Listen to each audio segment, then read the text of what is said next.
On July 26 in 1775, the U.S. postal system is established by the Second Continental Congress with Benjamin Franklin as its first Postmaster General. Benjamin Franklin put in place the foundation for many aspects of today's mail system. During early colonial times in the 1600s, few American colonists needed to send mail to each other. It was more likely that their correspondence was with letter writers in Britain. Mail deliveries from across the Atlantic were sporadic and could take many months to arrive. There were no post offices in the colonies, so mail was typically left at inns and taverns. In 1753, Benjamin Franklin, who had been postmaster of Philadelphia, became one of two joint postmasters general for the colonies. He made numerous improvements to the mail system, including setting up new, more efficient colonial routes and cutting delivery time in half between Philadelphia and New York by having the weekly mail wagon travel both day and night via relay teams. Franklin also debuted the first rate chart, which standardized delivery costs based on distance and weight. In 1774, the British fired Benjamin Franklin from his postmaster job because of his revolutionary activities. However, the following year, he was appointed Postmaster General of the United Colonies by the Continental Congress. Benjamin Franklin held the job until late in 1776, when he was sent to France as a diplomat. He left a vastly improved mail system with routes from Florida to Maine and regular service between the colonies and Britain. President George Washington appointed Samuel Osgood, a former Massachusetts congressman, as the first Postmaster General of the American nation under the new U.S. Constitution in 1789. At the time, there were approximately 75 post offices in the country. Today, our country has over 40,000 post offices, and the Postal Service delivers more than 200 billion pieces of mail each year to over 144 million homes and businesses in the U.S., Puerto Rico, Guam, the American Virgin Islands, and American Samoa. The Postal Service is the nation's largest civilian employer, with roughly 500,000 career workers. The Postal Service is a non-for-profit, self-supporting agency that covers the majority of its expenses through postage. Stamp use in the United States started in 1847, and related products. The Postal Service gets the mail delivered rain or shine, using everything from planes to mules.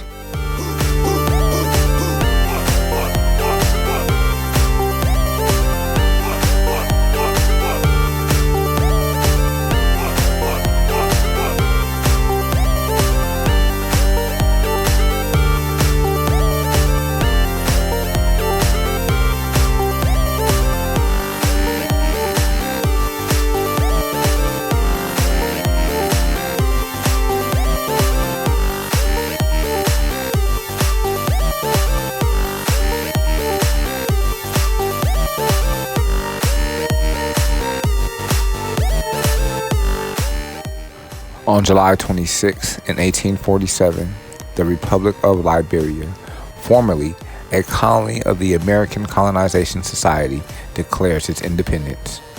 Under pressure from Britain, the United States hesitantly accepted Liberian sovereignty, making the West African nation the first democratic republic in African history.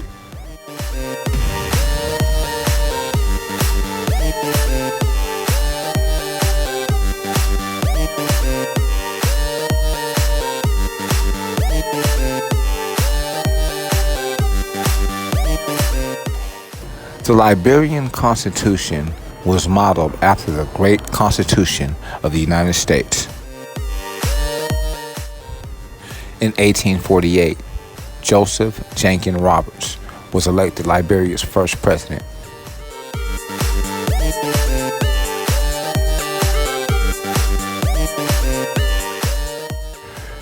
The American Colonization Society was founded in 1816 by American Robert Finley to return formerly enslaved African Americans to Africa. In 1820, the first formerly enslaved people arrived at the British colony of Sierra Leone from the United States. In 1821, the American Colonization Society founded the colony of Liberia south of Sierra Leone as a homeland for formerly enslaved people outside of British jurisdiction.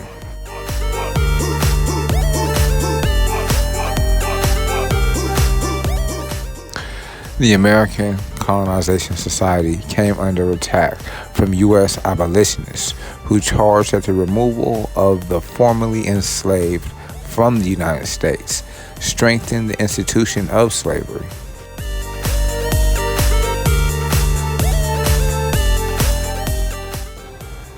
In addition, most Americans of direct African descent were not enthusiastic to abandon their native lands in the United States for the harsh West African coast. Nevertheless, between 1822 and the American Civil War, some 15,000 African Americans settled in Liberia.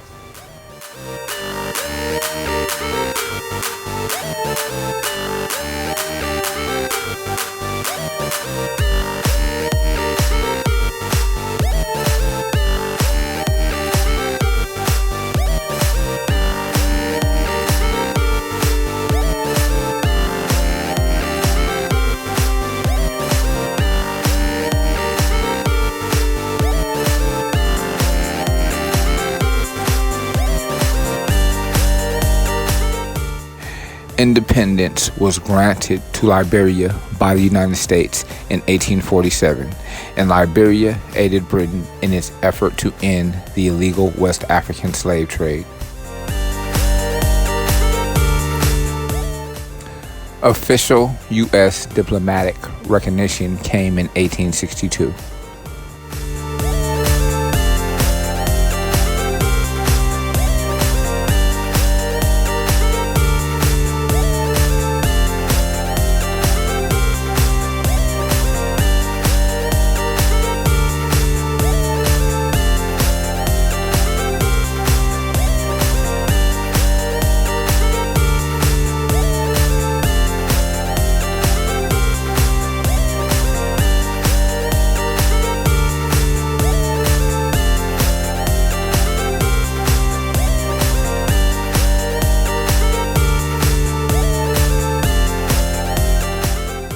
With our country backing Liberia, it kept its independence through the turmoil of the 20th century.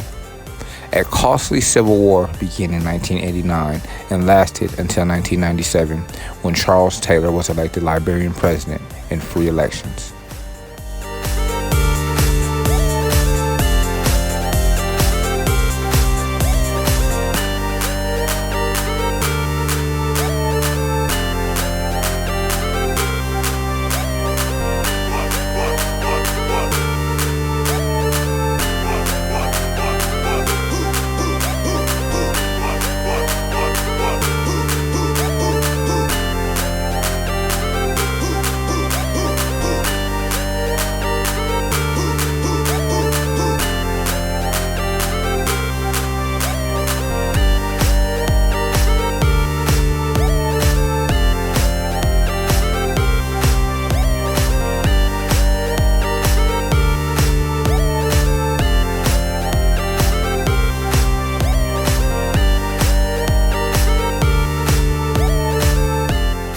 On July 26, in 1908, the Federal Bureau of Investigation is born when U.S. Attorney General Charles Bonaparte orders a group of newly hired federal investigators to report to Chief Examiner Stanley W. Finch of the Department of Justice. 1 year later, the Office of the Chief Examiner was renamed the Bureau of Investigation, and in 1935, it became the Federal Bureau of Investigation.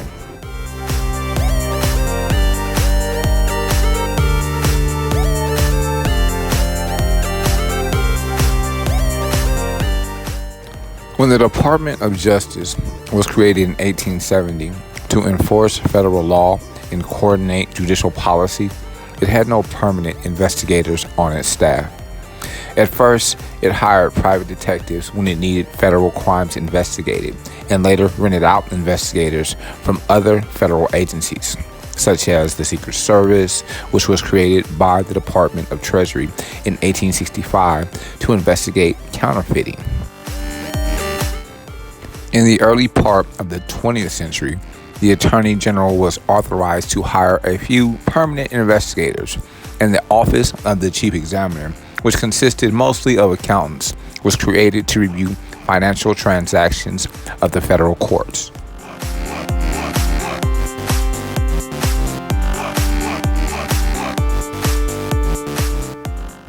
Seeking to form an independent and more efficient investigative arm, in 1908, the Department of Justice hired 10 former Secret Service employees to join an expanded office of the Chief Examiner. The date when these agents reported to duty, July 26, 1908, is celebrated as the genesis of the Federal Bureau of Investigation.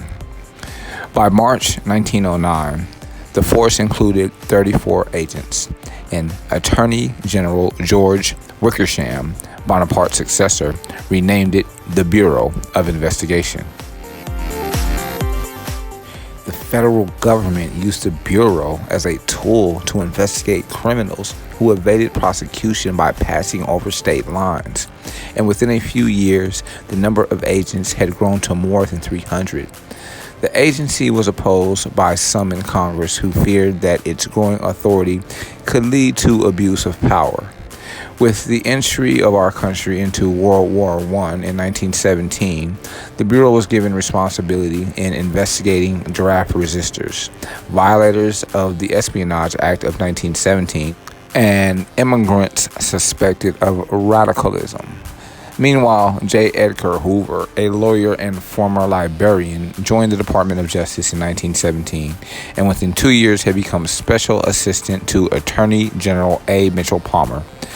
Deeply anti-radical in his ideology, Hoover came to the forefront of the federal law enforcement during the so-called Red Scare of 1919 to 1920.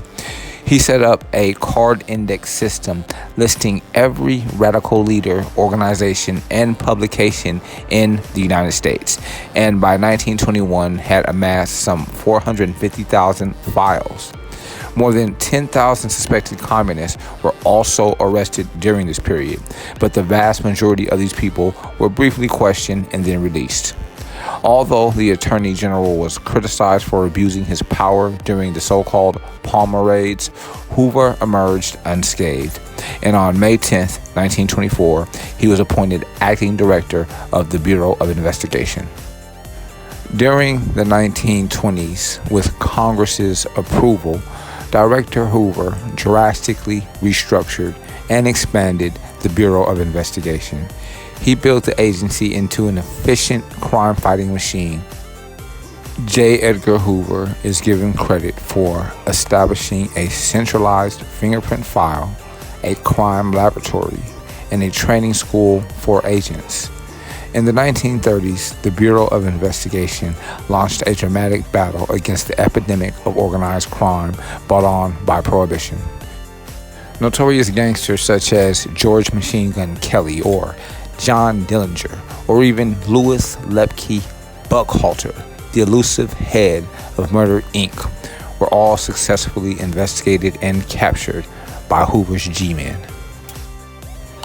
Hoover, who had a keen eye for public relations, participated in a number of these widely publicized arrests, and the Federal Bureau of Investigation, as it was known after 1935, became highly regarded by Congress and the American public. With the outbreak of World War II, Hoover revived the anti-espionage techniques he had developed during the first Red Scare, and domestic wiretaps and other electronic surveillance expanded dramatically. After World War II, Hoover focused on the threat of radical, especially communist subversion. The FBI compiled files on millions of Americans suspected of dissident activity, and Hoover worked closely with the House Un-American Activities Committee, HUAC, and Senator Joseph McCarthy, the architect of America's second Red Scare. In 1956, Hoover initiated COINTELPRO, a secret counterintelligence program that initially targeted the U.S. Communist Party, but later was expanded to infiltrate and disrupt any radical organization in America.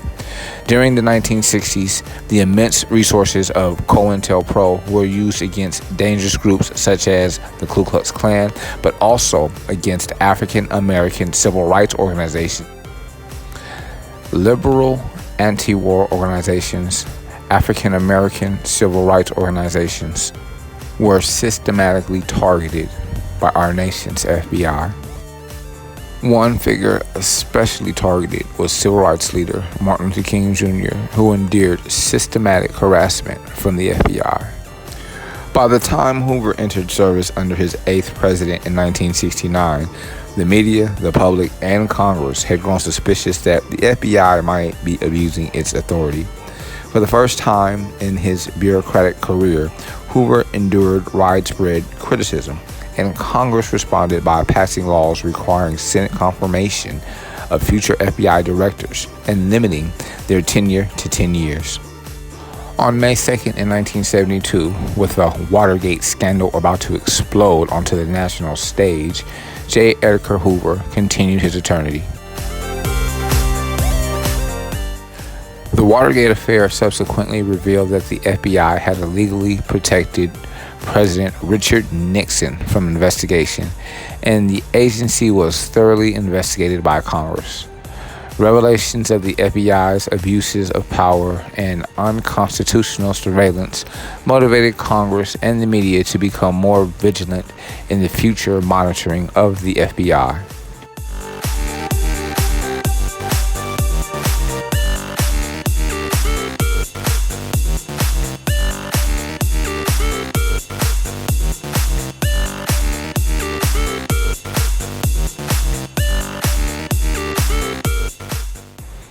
On July 26, 1947, our 33rd president, Harry S. Truman, signs the National Security Act, which becomes one of the most important pieces of Cold War legislation.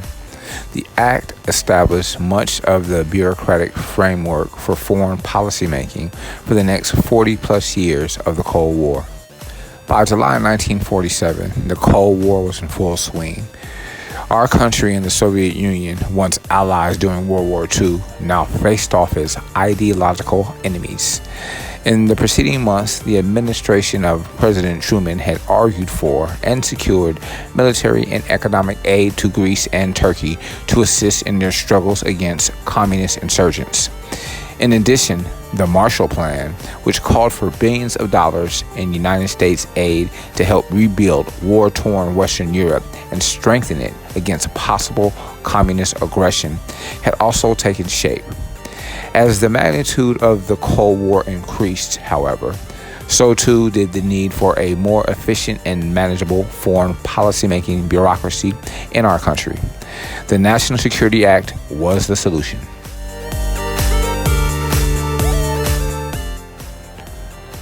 The National Security Act had three main parts. First, it streamlined and unified the nation's military establishment by bringing together the Navy Department and War Department and establishing the Department of the Air Force all under a new Department of Defense. The Department of Defense would facilitate control and utilization of the nation's growing military.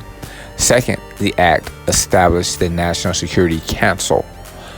Based in the White House, the NSC, or National Security Council, was supposed to serve as a coordinating agency, sifting through the increasing flow of diplomatic and intelligence information in order to provide the president with brief but detailed reports. Finally, the act set up the Central Intelligence Agency. The CIA replaced the Central Intelligence Group, which had been established in 1946 to coordinate the intelligence gathering activities of the various military branches and the Department of State. The CIA, however, was to be much more. It was a separate agency designed not only to gather intelligence, but also to carry out covert operations in foreign nations. The National Security Act formally took effect in September of 1947. Since that time, the Department of Defense, NSC, Air Force, and CIA have grown steadily in terms of size, budgets, and power. The Department of Defense, housed in the Pentagon, controls a budget that many third world nations would envy. The NSC rapidly became not simply an information organizing agency, but one that was active in the formation of foreign policy. The CIA also grew in power over the course of the Cold War, becoming involved in numerous covert operations. The National Security Act, like anything else, had both its successes and failures, but it did indicate just how seriously our government took the Cold War threat.